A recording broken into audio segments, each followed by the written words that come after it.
생명의 가장 깊은 곳, 우리 몸을 이루는 세포 하나하나에 담긴 경이로운 설계도 DNA에 대해 생각해 보신 적 있으십니까? 이 복잡하고 정교한 정보는 과연 어디에서 온 것일까요? 오늘 우리는 과학과 신앙의 경계에서 던져지는 가장 근원적인 질문 중 하나를 마주하려 합니다. 바로 생명의 정보가 우연의 산물인지 아니면 위대한 지성의 흔적인지에 대한 이야기입니다. 이 깊은 탐구를 시작하기에 앞서 잠시 여러분의 마음을 모아주시기 바랍니다. 만일 오늘 나누는 이야기가 여러분의 마음에 울림을 준다면 구독과 좋아요를 통해 이 지혜의 여정에 동참해 주십시오. 여러분의 작은 행동 하나하나가 진리를 찾는 더 많은 이들에게 빛을 전하는 귀한 도구가 될 것입니다. 이 영상을 함께 나누는 모든 분들의 삶에 우리를 정교하게 지으신 하나님의 은혜와 평강이 가득하기를 기도합니다. 현대 생물학의 주류 이론은 이렇게 설명합니다. 아주 오랜 시간 동안 무작위적인 돌연변이가 일어나고 그중 생존에 유리한 것들만 자연 선택을 통해 살아남는 과정이 반복되면 마치 설계된 것처럼 보이는 복잡한 생명체가 탄생할 수 있다는 것입니다. 충분한 시간과 충분한 시도만 있다면 우연히 결국 필연을 만들어낸다는 주장이죠. 하지만 이 설명에는 우리가 쉽게 지나칠 수 없는 거대한 수학적 장벽이 존재합니다. 오늘 우리는 스티븐 마이어 박사의 통찰을 통해 이 문제의 핵심을 파고들 것입니다. 유물론적 세계관이 설명하지 못하는 생명 정보의 기원, 그리고 그것이 지적인 설계자를 가리킬 수밖에 없는지에 대한 놀라운 여정이 될 것입니다. 이야기는 1950년대 분자생물학의 혁명적인 발견으로 거슬러 올라갑니다. 1953년 왓슨과 크릭은 DNA가 아름다운 이중 나선 구조를 가지고 있음을 밝혀냈습니다.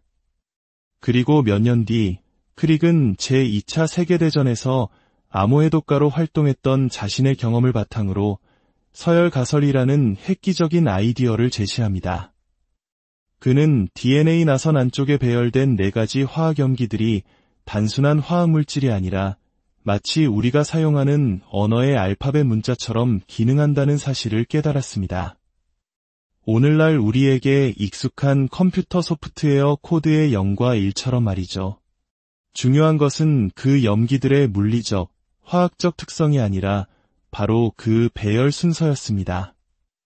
이 순서가 세포라는 공장을 가동시키는데 필요한 단백질 기계를 만드는 정교한 설계 정보를 담고 있었던 것입니다. 이는 마치 첨단 기술 기업에서 엔지니어가 컴퓨터 코드를 작성하면 그 정보가 제조 공장으로 전송되어 로봇팔이 정확한 위치에 부품을 조립하는 것과 똑같은 원리입니다. 우리 세포 안에서는 DNA라는 디지털 코드가 생명 유지에 필수적인 단백질을 한치의 오차도 없이 만들어내고 있는 것입니다. 그렇다면 가장 중요한 질문이 남습니다. 이 놀라운 정보는 도대체 어디에서 왔을까요? 여기서 우리는 정보의 종류를 구분해야 합니다. 1940년대 클로드 세넌이 정립한 정보이론은 정보의 양을 불확실성의 감소로 측정했습니다. 즉, 어떤 문자 배열이 예측하기 어려울수록 세넌 정보량은 높다고 봅니다. 하지만 이 이론은 의미나 기능을 담지 못하는 한계가 있었습니다. 예를 들어 아무 의미 없는 알파벳의 나열도 매우 무작위적이라면 높은 세넌 정보량을 가질 수 있습니다. 하지만 DNA에 담긴 정보는 이런 무의미한 나열이 아닙니다. 그것은 특정한 기능을 수행하는 의미 있는 정보입니다. 마치 한국어의 자음과 모음을 무작위로 흩뿌려 놓는 것과 하나님, 사랑합니다라는 문장을 만드는 것의 차이와 같습니다. 두 경우 모두 문자로 이루어져 있지만 후자만이 의미와 기능을 가집니다. DNA의 정보는 바로 이 후자에 해당합니다. 그리고 우리의 모든 경험에 비추어 볼 때 이러한 기능적 정보는 언제나 지성으로부터 비롯됩니다. 우연한 과정이 아닌 명확한 목적을 가진 마음, 즉 지성의 개입을 통해서만 생성됩니다. 이제 진화론의 핵심 주장으로 돌아가 보겠습니다. 무작위적인 돌연변이와 자연선택이 과연 이토록 정교한 기능적 정보를 만들어낼 수 있을까요? 이것이 바로 조합적 폭발이라는 거대한 수학적 난관에 부딪히는 지점입니다. 비유를 들어보겠습니다. 우리가 매일 사용하는 스마트폰 앱에 소스 코드가 있다고 상상해 보십시오. 만약 이 코드의 0과 1을 무작위로 바꾼다면 어떤 일이 일어날까요? 앱은 즉시 오류를 일으키거나 멈춰버릴 것입니다. 결코 우연한 변경을 통해 더 새롭고 발전된 기능의 앱이 탄생하지 않습니다. 왜냐하면 의미 있는 코드 배열의 수는 의미 없는 배열의 수에 비해 압도적으로 적기 때문입니다. 잘못될 수 있는 경우의 수가 올바르게 작동하는 경우의 수보다 상상할 수 없을 만큼 많은 것이죠. DNA의 세계도 마찬가지입니다.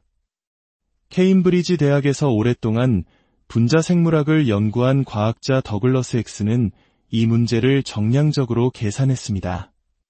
그는 약 150개의 아미노산으로 이루어진 비교적 짧은 단백질 하나가 우연히 만들어질 확률을 계산했는데 그 결과는 충격적이었습니다. 기능을 가진 단백질 서열이 나타날 확률은 10의 77제곱분의 1이었습니다. 이 숫자가 얼마나 거대한지 감이 오시나요? 우리가 속한 은하계 전체에 있는 원자의 개수가 고작 10의 65제곱개에 불과합니다. 즉, 무작위적인 탐색을 통해 기능적인 단백질 하나를 찾는 것은 우리 은하계와 같은 크기의 은하가 무려 1조 개나 모여있는 우주에서 특별히 표시된 단 하나의 원자를 찾아내는 것과 같은 확률입니다. 지구의 역사가 40억 년이라고 하지만 이 시간 동안 지구상에 존재했던 모든 생명체의 모든 복제 횟수를 다 합쳐도 이처럼 광활한 경우의 수공간을 탐색하기에는 턱없이 부족합니다. 이것은 마치 거대한 건초 더미에서 바늘 하나를 찾는 것과 같지만 건초 더미는 상상 이상으로 크고 바늘은 거의 존재하지 않으며 주어진 시간은 찰나에 불과한 상황입니다. 결론적으로 무작위적인 돌연변이와 자연선택이라는 메커니즘이 생명에 필요한 새로운 정보를 만들어냈을 것이라는 가설은 수학적으로 불가능에 가깝습니다. 그 가설은 참이기보다는 거짓일 확률이 압도적으로 높습니다. 그렇다면 우리는 무엇을 알 수 있을까요? 반대로 생각해 봅시다. 우리는 기능적인 디지털 정보를 만들어낼 수 있는 원인을 분명히 알고 있습니다. 그것은 바로 지성입니다. 인간은 코드를 작성하여 소프트웨어를 만들고 글을 써서 책을 만듭니다. 지성은 정보를 창조하는 능력을 가지고 있습니다. 이것은 우리가 매일 경험하고 관찰하는 사실입니다. 따라서 DNA에서 발견되는 방대한 양의 디지털 정보 앞에서 우리가 알고 있는 유일한 원인인 지성의 개입을 추론하는 것은 결코 모르기 때문에 신을 가정하는 비약이 아닙니다. 오히려 우리가 명확히 알고 있는 인과관계를 바탕으로 한 가장 합리적이고 과학적인 추론입니다. 어떤 이들은 이러한 주장에 대해 틈새의 신 논증이라며 거부감을 느낄지도 모릅니다. 그러나 이는 주장의 핵심을 오해한 것입니다. 이 주장은 우리가 모르기 때문에 신이다 라고 말하는 것이 아닙니다. 오히려 우리는 정보의 근원에 대해 분명히 알고 있다. 그 근원은 지성이다. 생명체 안에서 우리는 그 지성의 명백한 증거를 발견한다고 말하는 것입니다. 마치 토네이도가 고철 처리장을 휩쓸고 지나간 뒤 보잉 747 여객기가 조립되어 있을 것이라고 믿거나 인쇄소에 폭발이 일어나 세익스피어의 희곡 전집이 만들어질 것이라고 믿는 사람은 아무도 없습니다. 그런데 DNA에 담긴 정보는 책 한 권에 담긴 정보보다 훨씬 더 방대하고 복잡합니다. 과학적, 수학적 증거들은 너무나도 명확하게 순수한 유물론적 설명을 넘어서는 무언가를 가리키고 있습니다. 우리 존재의 가장 근원적인 설계도 안에 새겨진 것은 무작위적인 우연의 흔적이 아니라 경이로운 지성과 목적의 서명인 것입니다. 이 놀라운 진실 앞에서 우리는 겸손해질 수밖에 없습니다.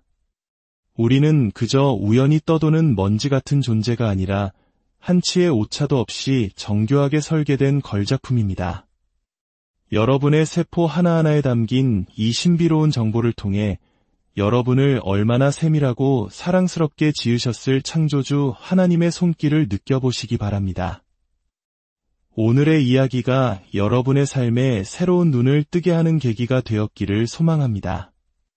여러분 각자가 하나님의 귀한 작품임을 기억하며 그분의 은혜 안에서 평안한 하루 보내시기를 진심으로 기도합니다.